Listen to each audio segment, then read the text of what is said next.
Mastery is the slowest, hardest path in the world, and the only one worth taking. Welcome to Brushstrokes of Being, episode 107. Today, I want to share some thoughts on mastering the arts. As a classically trained artist and a classically trained musician, I know what this means. It is all about hours of practice, passion, and dedication. Time spent alone in the studio or at your instrument, honing skills, training your hand-eye coordination, and building muscle memory. For a musician, this might also be breath control, embouchure, or posture. For a visual artist, it's sketching and painting from life, learning to see shapes, values, and shadows, mastering your materials, understanding scale, light, shadow, color theory, and brush techniques. Mastery comes from knowledge, observation, and repetition. So why this episode? Let me tell you a story. Recently, I spoke with someone who said that classical concerts, the tickets, are way too expensive.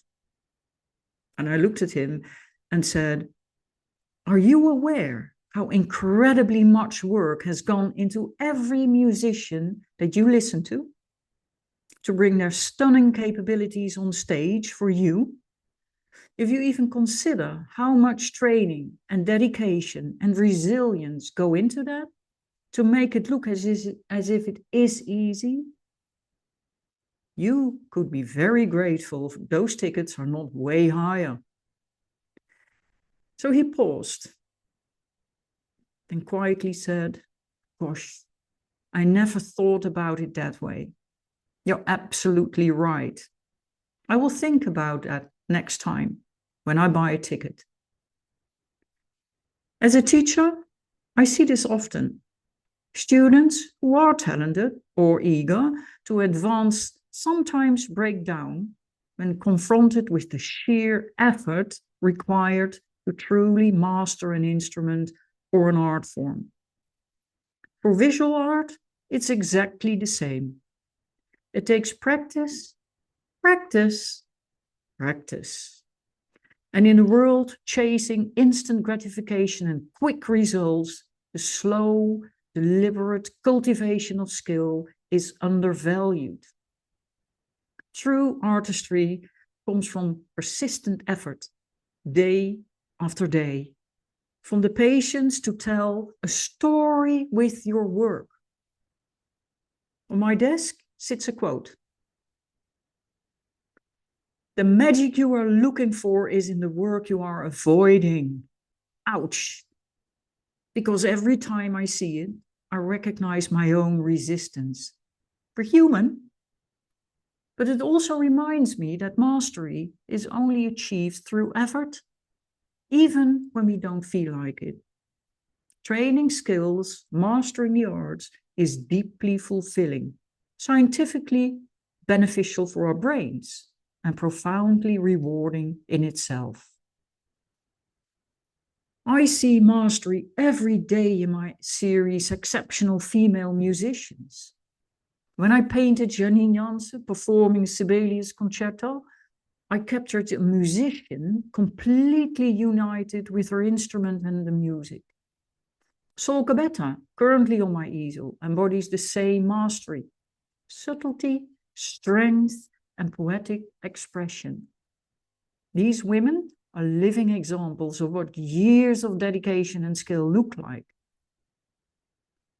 But beyond the sheer joy and fulfillment of mastering a skill, science has shown us that there are profound benefits for our brains and our bodies.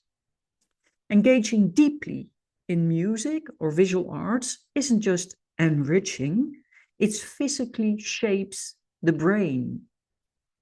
Neuroplasticity research shows that practicing an instrument or learning to paint strengthens neural pathways, improves connectivity between the two hemispheres, and even enhances areas associated with attention, memory, and emotional regulation. Studies reveal that skilled musicians, for example, have increased gray matter density in motor, auditory, and visual spatial regions. Similarly, artists who regularly engage in observational drawing or painting show enhanced fine motor control and visual spatial reasoning. Even the act of persistent, focused practice, what we call deliberate practice, trains the brain to form stronger executive networks. It's not just your technique that improves, but your ability to focus, to problem solve, to think creatively, and to regulate emotions. These all benefit. And it's so important in today's world. In other words, mastering a craft is literally exercising your brain, making it more flexible, more resilient, more capable of insight. And this is why the hours of dedication, the repeated practice, the boring work, which I don't ever find boring, are actually gifts to your mind and your well-being. This brings me to the importance of art in our lives. Science and books like Your Brain on Art, This Is Your Brain on Music, and The Aesthetic Brain show how deeply our brains benefit from artistic engagement. I also want to share passages from Dr. Iain McGilchrist, The Matter with Things, Our Brains, Our Delusions, and the Unmaking of the World. I'm currently reading this book. It's massive, and I'm not nearly halfway. But there is this chapter about creativity, and I want to share this, and I highly recommend reading his work. Creativity is such an elusive phenomenon that one has to be creative oneself in how to approach it, since it can't be summoned at will, and the very act of attending to it inhibits it. Creativity is a rare trait. This is presumably because it requires the simultaneous presence of a number of traits. For instance, intelligence, perseverance, unconventionality, the ability to think in a particular way. None of these traits is especially rare. What is quite uncommon is to find them all present in the same person. In discussions of creativity, not enough attention is paid to the obvious fact that there are different temporal stages to the process, the second way in which we might attempt an analysis. Where they have been noted, they have sometimes been described as preparation, incubation, and illumination. A further step of verification is sometimes added, though this is strictly speaking not itself creative, any more than quality control. It creates the products of which it subsequently controls the quality.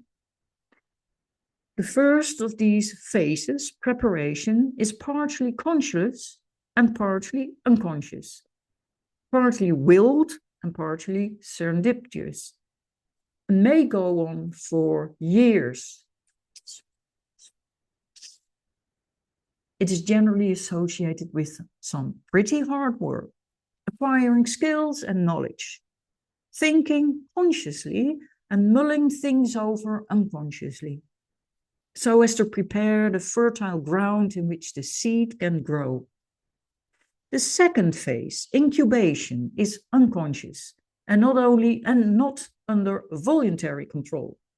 It can be impeded by conscious effort and introspection, much as it does a plant no good to keep digging it up to see how its roots are growing. And the third phase, illumination, flowers out of unconsciousness quite suddenly, again unwilled, and is effortless and accompanied by feelings of pleasure, satisfaction, and fulfillment. Insight is effectively the third phase of creativity, considered in isolation. It's the so-called light bulb moment. You can't make creative act happen. You have to do certain things, otherwise it won't happen. But it won't happen while you are doing them. They create the terms on which the thing will arise. It's a question of how we dispose our consciousness. That is, how we attend. So for me, reading McGilchrist is like reading a map of my own creative experience. And mastery is the foundation. The light bulb moments, they come only after years of preparation, and often in silence, or walking, or showering, or meditating. So, my listeners, mastery is the root of happiness. Mastery is the root of fulfillment and even success. So now I have something new I want to share with you all. Because decades of de-skilling have made people crave quick hacks instead of skill. I've invested time and resources into building Brushstrokes of Being Studio. And by the end of November, the full program will launch. For now, mini courses on color theory are available. The school will offer a structured step-by-step learning experience, and it also includes art history and cultural philosophy, the storytelling in art, finding your why, and how to be an artist entrepreneur, and much, much more. It has become my mission, a possible antidote to unhappiness in the world. Now, suppose you're ready to begin your journey. In that case, you can join the waiting list for the full launch or explore the mini courses on color theory. The first one, History of Color, is free. And then we have the pigments, temperature, harmony, family, palettes, skin colors, etc., etc. It's about 5 mini courses. But you can start there developing your skills today. I will place all the links in the show notes.